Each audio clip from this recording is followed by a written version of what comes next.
Well, we've got to take a look at the drivers that we really use to make decisions. And these are well documented. Psychologists have known this for years. Now, I'm not going to go through all of them today because there are more than I can even recount. Some of them, or all of them, you're at least passingly familiar with. Marketers apply them on a regular basis, sometimes without knowing it. We often look to our peers to see what they're buying. If it's a popular brand, must be a good one. Great, I'll do that. Or I like that company. That Tom's, man, they make footwear and give it away. I'm going to do business with them, right? These are not rational decisions, but they're things that we can exploit.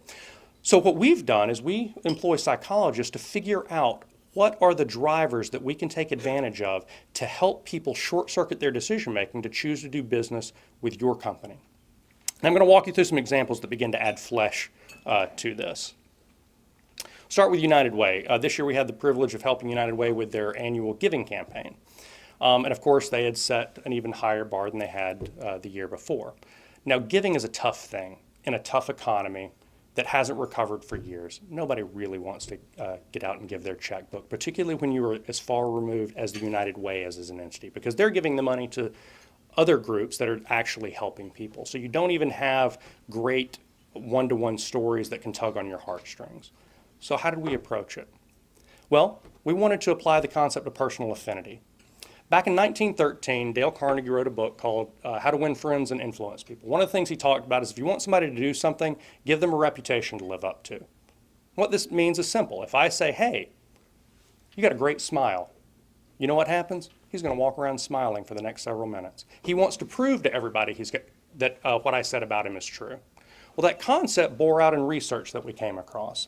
If I were to tell all of you that you're incredibly generous, and then I subsequently ask you for a donation, you know what you do? You donate more.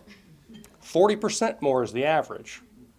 So the campaign was fairly straightforward. We take that insight and we let Birmingham know that we are the most generous city in the country. And that is statistically true from a number of different metrics. I'll show you some of the work. It was fairly straightforward. We talked about the generosity of Southerners, of Birminghamians, of the various groups. We have the largest Rotary group in the country. We have the largest Kiwanis club in the country. On a per capita basis, we donate more money to United Way than any other city in the country. I hope that makes all of you feel good, because it makes me feel good. But when we let people know, you know what they did? They gave more money. United Way shattered their prior fundraising record. And it wasn't because United Way changed in any fundamental way. It was merely they changed how they talked about themselves to short-circuit the decision-making process, to allow people to connect with them in ways on a non-rational level or a pre-conscious level.